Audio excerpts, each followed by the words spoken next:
धंगेकर कुटुंबातून रवींद्र धंगेकर हे मनपा निवडणुकीतून माघार जरी घेतलेलं असलं तरी सुद्धा दोन नावं आता धंगेकर कुटुंबातली इच्छुक दिसतात, काय नेमकं? नाही, मी माघार निवडणुकीत नाही घेतले, मी निवडणुकीच्या प्रक्रियेत, कारण जोपर्यंत मी लढता येईल तेवढे दिवस लढणार आहे.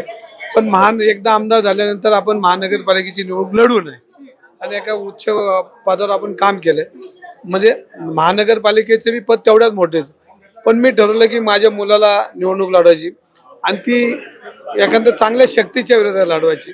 आणि ज्यांनी ह्या चांगली शक्ती कोण? चांगली शक्ती म्हणजे ज्यांनी ही महानगरपालिका लुटली, ज्यांनी या महानगरपालिकेचा बाट्याबोळ केला, ज्यांनी या महानगरपालिकेमध्ये त्या पदाची किंमत ही भ्रष्टाचाराकडे नेली, त्या व्यक्तीच्या विरोधात लढवायची असेल आता ती व्यक्ती शोधतोय मी, त्या व्यक्तीच्या विरोधात लढवणार आहे. अर्ज कधी घेणार आहेत मग चिरंजीव? अर्ज का आता अर्जच येईल ना, ते थोड्यात येईल.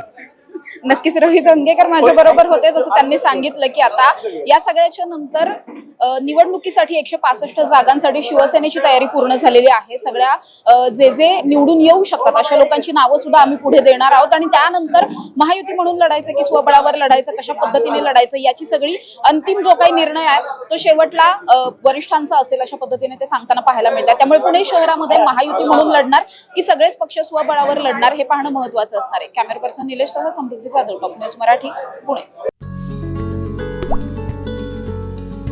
आता जोकासू STP या अत्याधुनिक जॅपनीज तंत्रज्ञानाने सुसज्ज, quick installation, energy efficient, noiseless blowers, low maintenance या आणि अशा वैशिष्ट्यांनी परिपूर्ण जोकासू STP तंत्रज्ञान प्रकल्प उभारणीपासून ते विक्री पश्चात समाधानकारक सेवा देणारी, भारताबरोबरच परदेशात देखील प्रकल्पांची यशस्वी उभारणी करणारी company Deccan water treatment private limited.